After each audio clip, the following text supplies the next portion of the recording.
Notre invité, Anthony Cavana, l'humoriste. Il y a 10 ans, Valéria a débarqué à Montréal avec ses valises.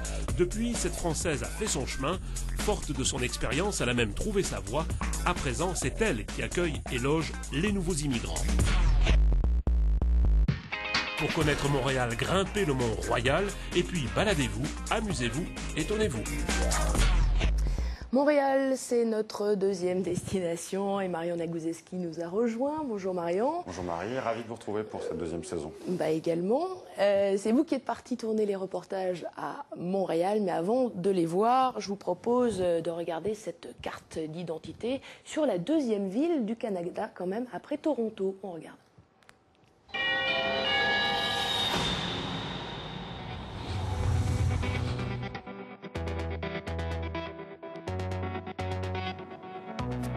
Bienvenue à Montréal, métropole de la province du Québec, deuxième plus grande ville du Canada après Toronto.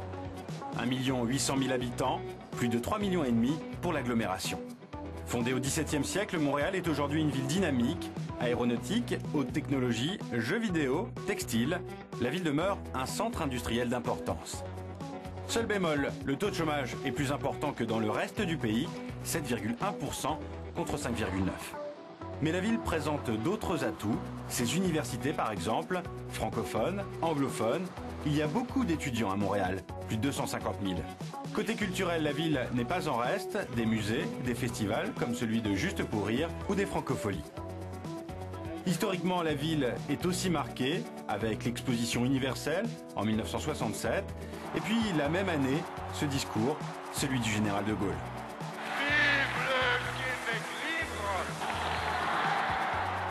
Des mots légendaires pour une phrase qui continue de marquer profondément la province francophone. Alors, Montréal, votre première impression, Marion, je crois que c'est la première fois que vous y alliez. Écoutez, oui, c'était la première fois. J'ai été extrêmement bien accueilli et je peux dire que j'ai vraiment aimé cette ville. Manifestement, ça ressemble pas vraiment à Québec. Hein. On dit que Montréal est une ville où coexistent 72 nationalités. 72 72, ouais, donc une ville cosmopolite, une ville où on entend parler français, anglais, mais aussi d'autres langues. C'est un joli brassage. On parle peut-être davantage anglais d'ailleurs à Montréal qu'à Québec, oui, c'est ce qui se dit. Oui, tout à fait. Les francophones parlent évidemment anglais, surtout dans le milieu des affaires. Il faut parler anglais, hein, malgré tout, même si tout le monde, normalement, doit parler français. Alors, votre mission, comme celle de Guillaume, c'était de trouver un francophone installé sur place. En l'occurrence, vous avez rencontré une Française, Valéria. Oui. Je crois qu'elle est installée depuis une dizaine d'années maintenant. Et c'est drôle parce qu'elle s'occupe d'aider à intégrer des nouveaux immigrants. Comment l'avez-vous rencontrée? Et surtout, pourquoi a-t-elle quitté la France? En fait, elle s'ennuyait un peu en France. Elle avait 26 ans, elle était puéricultrice et elle se sentait bloquée. Donc, elle s'est dit, pourquoi pas le Canada? Elle y est partie avec très peu d'argent, comme elle l'explique dans le reportage que vous allez voir. Et puis, ça a plutôt bien marché. Bon, on regarde.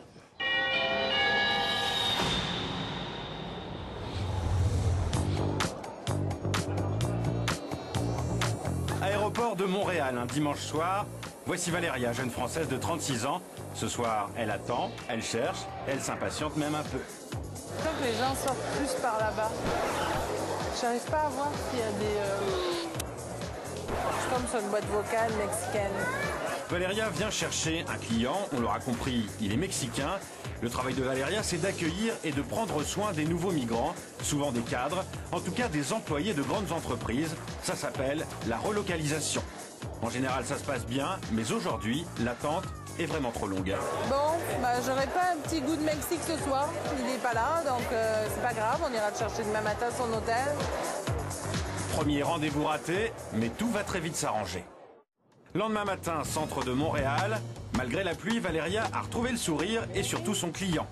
Marco, jeune ingénieur de 27 ans, un peu angoissé par sa première expérience à l'étranger.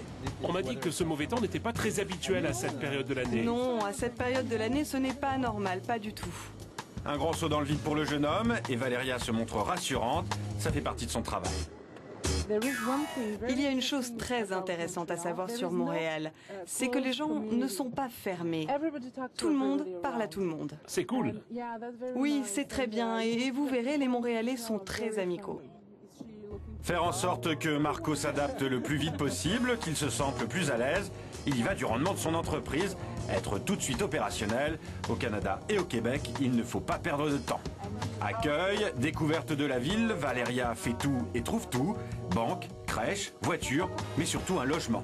Ce sera l'activité principale de cette matinée. Une grande tour, trop loin du centre. Un petit appartement dans un coin branché de Montréal, trop sombre. Et puis un joli 4 pièces dans un quartier plus cossu. Là, le sourire du jeune homme est éloquent. Alors, ça vous a plu? Ah oui, tout à fait. Oui, c'est un très bel appartement. Oui, c'est un appartement spacieux et où on se sent bien. Et ça, c'est très important. La matinée se termine sous le soleil, mais pour Valéria, ça n'est pas encore fini. Direction maintenant la maison mère, la société de la jeune femme. Elle l'a créée il y a 4 ans. Avec une associée, elle s'est installée dans ce grand loft du centre de Montréal. Et pourtant, quand Valéria est arrivée il y a 10 ans au Canada, sans argent, rien n'était joué. La Française n'avait pas de projet bien précis en tête. J'avais pas peur d'arriver comme ça, sans argent en poche, parce que j'avais foi en moi, puis en trouvant j'étais sûre que j'allais trouver de l'emploi assez rapidement. J'ai débarqué à Montréal le dimanche soir. Le lundi, j'ai trouvé un coloc, c'est-à-dire quelqu'un qui cherchait à louer une chambre chez lui. Et le samedi d'après, j'ai fait les annonces, j'ai rencontré une famille, j'ai trouvé un job, j'ai commencé le lundi. Au départ, Valéria était nourrice, mais après quelques galères et pas mal de ténacité, elle a changé de voie. Aujourd'hui, elle gère sa petite entreprise. En vraie femme d'affaires, elle dirige une quinzaine d'employés. Elle a un bon salaire aussi, 10 000 $ canadiens mensuels, soit 6 550 €. Et ce n'est pas là sa seule activité. Valéria fait aussi de la formation pour les nouveaux migrants, un programme financé par l'État, presque du bénévolat. Là, elle donne des cours, des conseils pour s'adapter au Canada le plus vite possible, et son expérience lui sert. Bonjour mesdames, bonjour monsieur. Mais nous, en tant que nouveaux immigrants, parce qu'on l'est tous, hein, vous savez, moi je suis française, j'ai débarqué ici dans le même état que vous il y a 10 ans. On est tous des étrangers quand on arrive quelque part.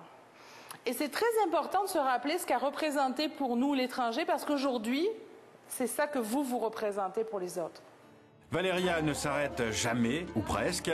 Une vie professionnelle bien remplie. Elle travaille environ 60 heures par semaine, mais comme elle aime, elle ne compte pas. Montréal, c'est avant tout une histoire de coup de foudre.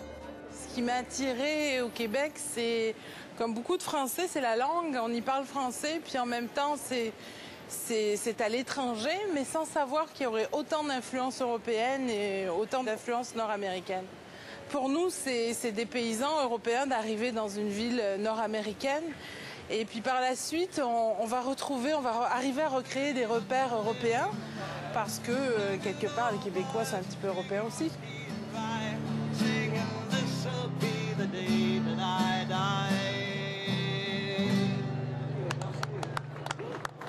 Le Canada, Valéria y est plus que bien aujourd'hui. Avant de nous quitter, elle nous présente sa maison, ses amis et son compagnon québécois. Avec lui, elle veut fonder une famille ici au Canada. Une chose est certaine, pour la future maman, la question du retour ne se pose pas. Je me sens 50% française, 50% québécoise. Non, je ne suis pas honnête. Je me sens peut-être 25% française et 75% québécoise. En tous les cas, mon cœur va au Québec. Ah, c'est sans doute le cas également d'Anthony Cap.